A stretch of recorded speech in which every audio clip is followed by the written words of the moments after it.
Las deliberaciones del jurado en el juicio contra George Zimmerman se interrumpieron hoy apenas 2 horas después de haberse iniciado. Las 6 miembros del panel que determinará la suerte del hombre que causó la muerte de Trayvon Martin solicitaron al tribunal un inventario detallado de las evidencias del caso. En una decisión anunciada ayer, la jueza Debra Nelson admitió la posibilidad de que Zimmerman pueda ser declarado culpable de homicidio voluntario. Esta opción, la de culpable de asesinato en segundo grado o la absolución, son ahora los 3 veredictos posibles en el polémico caso. En las afueras de la corte de Sanford permanecen decenas de personas a la espera de una decisión. En Miami, las autoridades han elaborado planes de contingencia ante la posibilidad de reacciones por el desenlace del juicio, que incluyen 2 áreas ubicadas en barrios predominantemente afroamericanas, en las cuales se permitirán manifestaciones pacíficas. Tenemos para este segmento a la abogada criminalista Yeri Marrero. Muchas gracias por venir esta noche. Y tenemos a Nelson Rodríguez Varela, quien regresa, abogado criminalista y exfiscal.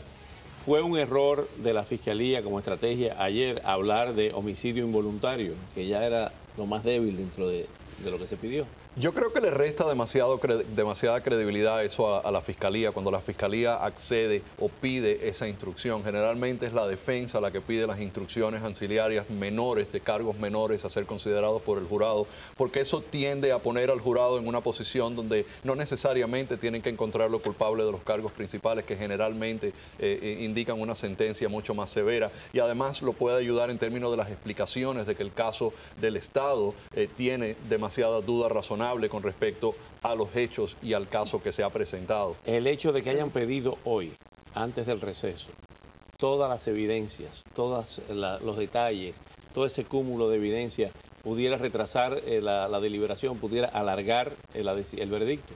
Obviamente, porque quieren mirar a toda la evidencia. Y eso es lo que hace un jurado. Hay 6 mujeres y se tienen que sentar. Ahí yo creo que el juicio fue 2 semanas. Y en esas 2 semanas hay un montón de evidencia. Y yo creo que durante el juicio ellos tomaron notas. Y quizás algunas, en ese cuarto hablando, pueden decir, bueno, vamos a ver esa evidencia porque no lo entendí muy bien en la corte. Vamos a mirarla de nuevo. Pero es muy importante que lo hicieron. Y me alegro que lo hicieron, porque así van a mirar todas las cosas que se han presentado. Entre las instrucciones que dio la jueza hoy, está una que es ley, de que el veredicto de culpable o no culpable tiene que ser a unanimidad.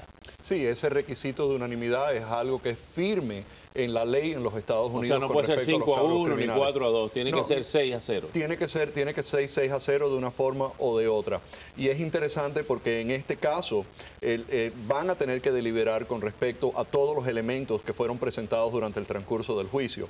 No solamente la existencia de un cargo menor que podrían encontrar, sino el mismo problema que el Estado tuvo desde el principio del caso en términos de las evidencias que no tenían para poder sustanciar el asesinato en segundo grado. Darle a ellos la opción de un segundo cargo y entonces agregándole a eso los argumentos contundentes que creó la defensa, podrían causar que tal vez el jurado no se pueda poner de acuerdo en este caso. Y eso es algo que es importante considerarlo también, porque es algo que ocurre constantemente en casos importantes como este, donde la evidencia se ha demorado más de 2 semanas en ser presentada y donde hay esa polarización en términos de la existencia de pensamientos al respecto como el Estado presentaba evidencia para buscar que el sentimiento maternal de estas 6 mujeres tome una posición en estas deliberaciones, y eso en contraste a la falta de evidencia y a la existencia de una duda razonable en el caso del Estado.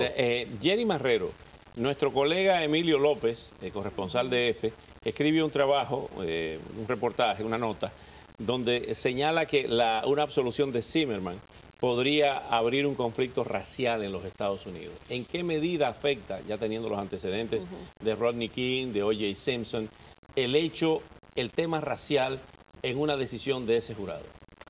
Bueno, la comunidad está dividida. Hay una división en la comunidad. Pero yo creo que si tú ves el juicio, el abogado de Zimmerman no hizo eso parte de la defensa. Simplemente la defensa era defensa porque se estaba defendiendo Zimmerman. Que sí lo hizo el abogado Cochran de O.J. Simpson. Sí. Utilizó el tema racial.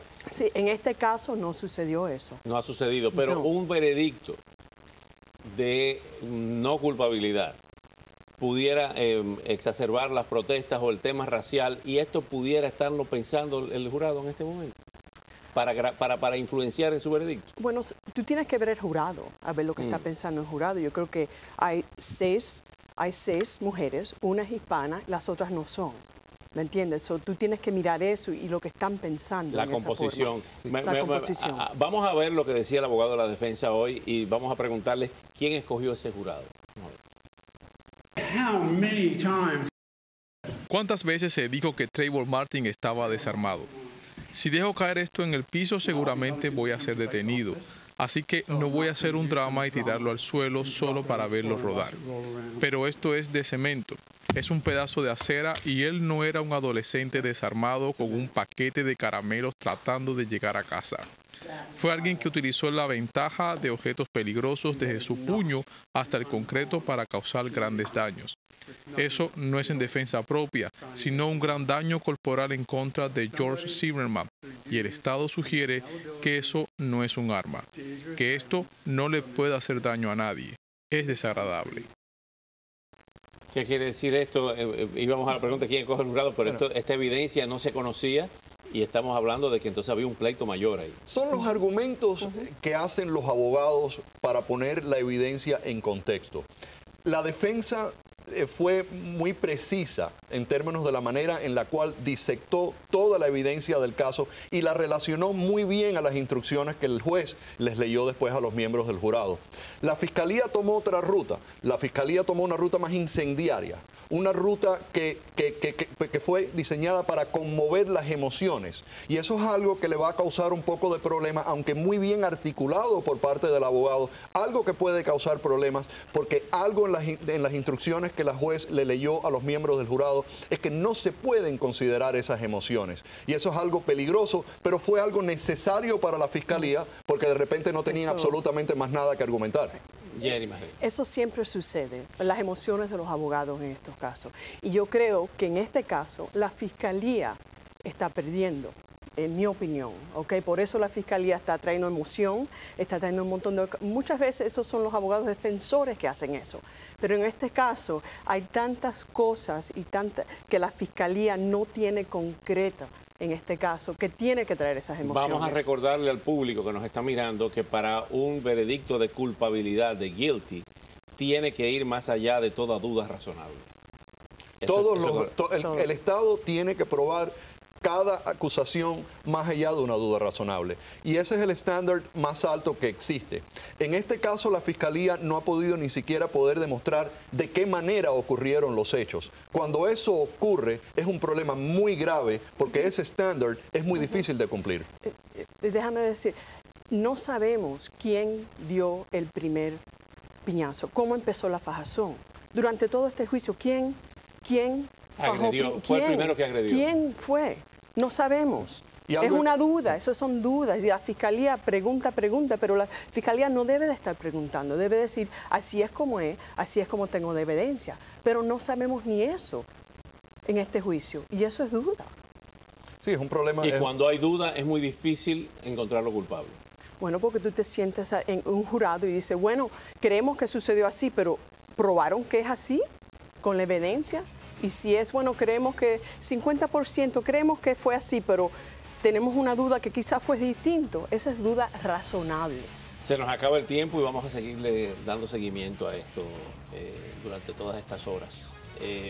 Usted dijo en el programa anterior que va a ser breve la deliberación para encontrarlo. Yo creo culpable. Que podría hacerlo. Si los miembros del jurado se concentran en la evidencia está ausente y debe ser breve. Pero lo que va a hacer el jurado es muy difícil de determinarlo. Siempre sorprenden en cualquier tipo de caso. Yo creo que se va a demorar.